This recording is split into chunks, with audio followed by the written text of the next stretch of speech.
All right, let's finish up 1 Kings. And it came to be, chapter 21. And it came to be, after these events, that Naboth the Israelite had a vineyard which was in Israel, near the palace of Ahab, the sovereign of Shomeron. And Ahab spoke to Naboth, saying, Give me your vineyard, and it shall be a vegetable garden for me, since it adjoins my house, and let me give you a better vineyard for it. If it is good in your eyes, let me give you its worth in silver. And Naboth said to Ahab, Far be it from me, by Yahweh, that I should give the inheritance of my fathers to you. And Ahab went into his house, embittered and displeased because of the word which Naboth the Israelite had spoken to him, when he said, I do not give you the inheritance of my fathers. And he lay down on his bed, and turned away his face, and did not eat food. And Isabel his wife came to him, and said to him, Why is your spirit so embittered, that you are not eating food? And he said to her, Because I spoke to Naboth the Israelite, and said to him, Give me your vineyard for silver, or if you prefer, I give you another vineyard for it. But he answered, I do not give you my vineyard. So Isabel his wife said to him, Do you now rule over Israel? Rise up, eat food, and let your heart be glad. Let me give you the vineyard of Naboth the Israelite. Then she wrote letters in Ahab's name, and sealed them with his seal, and sent the letters to the elders and the nobles who were dwelling in the city with Naboth. And she wrote in the letters, saying, Proclaim it fast, and seat Naboth at the head of the people. And seat 2 men, sons of Belial, before him, to bear witness against him, saying, You have blessed Elohim and the sovereign. Then you shall take him out and stone him to death. And the men of the city, and the elders and nobles, who were inhabitants of his city, did as Isabel had sent to them, as it was written in the letters which she had sent them. They proclaimed a fast, and seated Naboth at the head of the table. And the men, sons of Belial, came in and sat before him. And the men of Belial witnessed against him, against Naboth, in the presence of the people, saying, Naboth has blessed Elohim and the sovereign. So they took him outside the city, and stoned him with stones, and he died. And they sent to Isabel, saying, Naboth has been stoned, and is dead. And it came to be, when Isabel heard that Naboth had been stoned, and was dead, that Isabel said to Ahab, Arise, take possession of the vineyard of Naboth the Israelite, which he refused to give you for silver, for Naboth is not alive, but dead. And it came to be, when Ahab heard that Naboth was dead, that Ahab rose to go down to take possession of the vineyard of Naboth the Israelite. And the word of Yahweh came to Eliyahu the Tishbite, saying, Rise up, go down to meet Ahab, sovereign of Israel, who lives in Shomeron. See, he is in the vineyard of Naboth, where he has gone down to take possession of it. And you shall speak to him, saying, Thus said Yahweh, Have you murdered and also taken possession? And you shall speak to him, saying, Thus said Yahweh, In the place where dogs lick the blood of Naboth, the dogs are going to lick your blood, even yours. And Ahab said to Eliyahu, Have you found me, O my enemy? And he answered, I have found you, because you have sold yourself to do evil in the eyes of Yahweh. See, I am bringing evil on you, and shall consume your descendants, and cut off from Ahab every male in Israel, both those shut up and those left at large, and make your house like the house of Jeroboam, son of Nebat, and like the house of Baasa, son of Ahiah, because the provocation with which you have provoked me and made Israel sin. And also of Isabel, Yahweh has spoken, saying, The dogs are going to eat Isabel by the wall of Israel. The dogs are going to eat whoever belongs to Ahab and dies in the city, and the birds of the heavens are going to eat whoever dies in the field. Indeed, there never was anyone like Ahab, who sold himself to do evil in the eyes of Yahweh, because Isabel his wife stirred him up. And he acted very abominably in the following idols, according to all the Amorites had done, whom Yahweh dispossessed from before the children of Israel. And it came to be, when Ahab heard those words, that he tore his garments, and put sackcloth on his body, and fasted, and lay in sackcloth, and went softly. And the word of Yahweh came to Eliyahu the Tishbite, saying, See how Ahab has humbled himself before me? Because he has humbled himself before me, I do not bring the evil in his days, but in the days of his son I bring the evil on his house. Chapter 22. And they continued 3 years without fighting between Aram and Israel.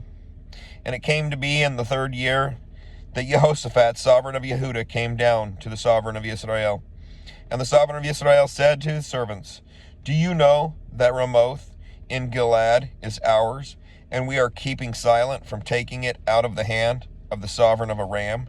And he said to Jehoshaphat, Do you go with me to battle in Ramoth Gilead?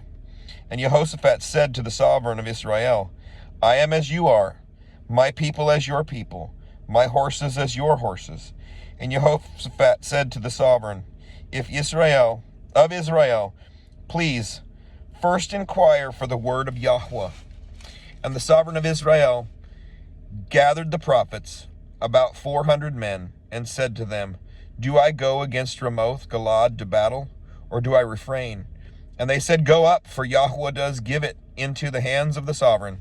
And Jehoshaphat said, Is there not here a prophet of Yahweh? Besides that, we might inquire of him. And the sovereign of Israel said to Jehoshaphat, There is still one man, Micaiah, son of Yimlah, to inquire of Yahweh by him. But I hate him, because he does not prophesy good concerning me, but evil. And Jehoshaphat said, Let not the sovereign say so. So the sovereign of Israel called an officer and said, Bring Micaiah, son of Yimlah, at once. And the sovereign of Israel and Jehoshaphat, sovereign of Yehudah, were sitting each on his throne, dressed in their robes, at a threshing floor at the entrance of the gate of Shomeron. And all the prophets were prophesying before them. And Sidkiah, son of Kenana, had made horns of iron for himself, and said, Thus said Yahweh, With these you push the Arameans until they are destroyed. And all the prophets were prophesying so, saying, Go up to Ramoth Gilead, and prosper, for Yahweh shall give it into your hand. Give it into the hand of the sovereign. And the messenger who had gone to Micaiah spoke to him, saying, See, now the words of the prophets with one mouth are good towards the sovereign. Please let your word be like the word of one of them, and you shall speak good. And Micaiah said, As Yahweh lives, whatever Yahweh says to me, that I speak.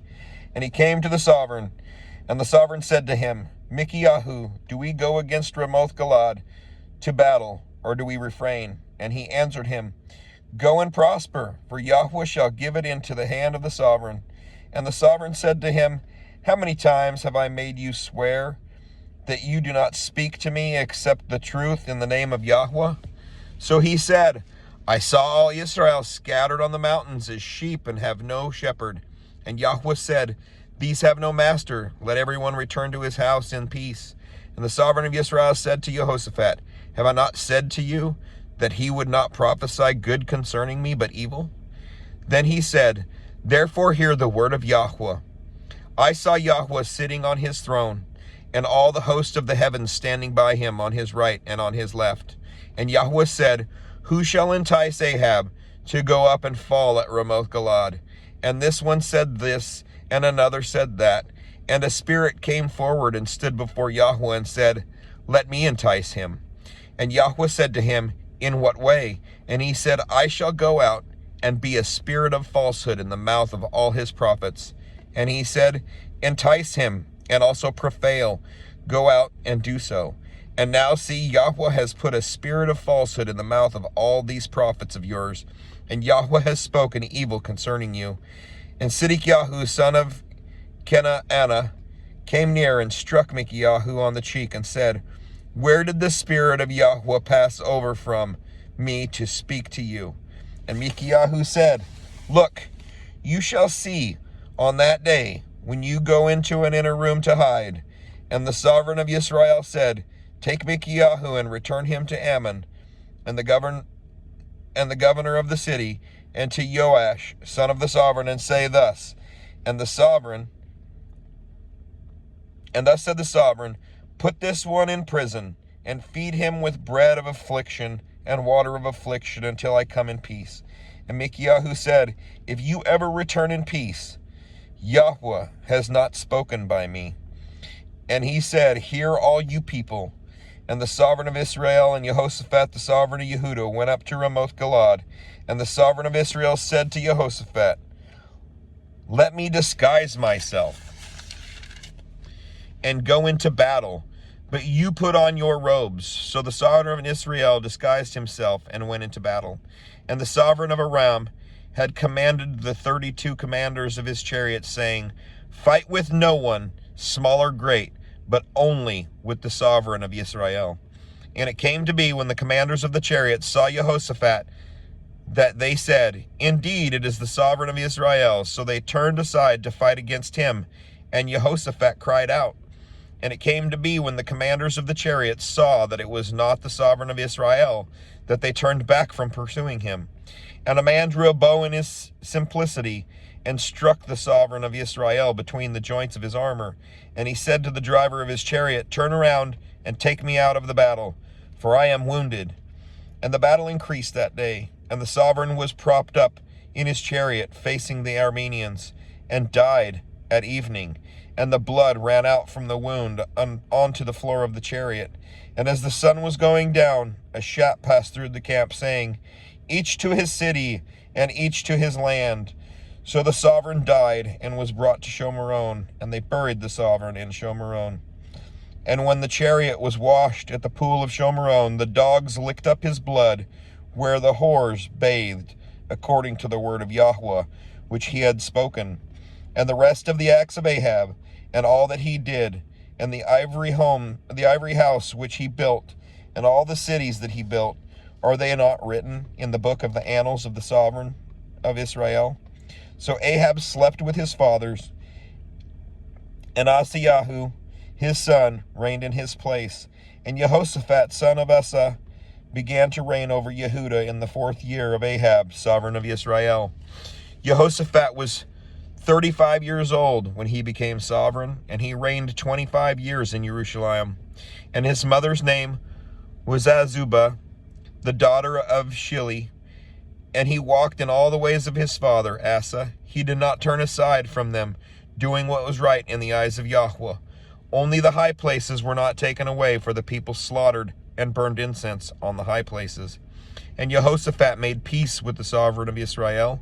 And the rest of the acts of Jehoshaphat, and the might that he showed, and how he fought, are they not written in the book of the annals of the sovereigns of Yehudah? And the rest of the cult prostitutes who remained in the days of his father Asa, he cleared out from the land. And there was then no sovereign in Edom. A deputy was sovereign. Jehoshaphat made Tarshish ships to go to Ophir for gold. However, they did not go, for the ships were wrecked at Etzion-Geber. Then Aziyahu, son of Ahab, said to Jehoshaphat, Let my servants go with your servants in the ships. But Jehoshaphat would not. So Jehoshaphat slept with his fathers, and was buried with his fathers in the city of David, his father. And Jeroham, his son, reigned in his place. Aziyahu, son of Ahab, began to reign over Israel in Shomeron in the 17th year of Jehoshaphat, sovereign of Yehudah, and reigned 2 years over Israel, and did evil in the eyes of Yahweh, and walked in the way of his father, and in the way of his mother, and in the way of Jeroboam, son of Nebat, who had made Israel sin, and served Baal, and bowed himself to it, and provoked Yahweh, Elohim of Israel, according to all that his father had done. And that is the end of 1 Kings. Great stuff. Shalom.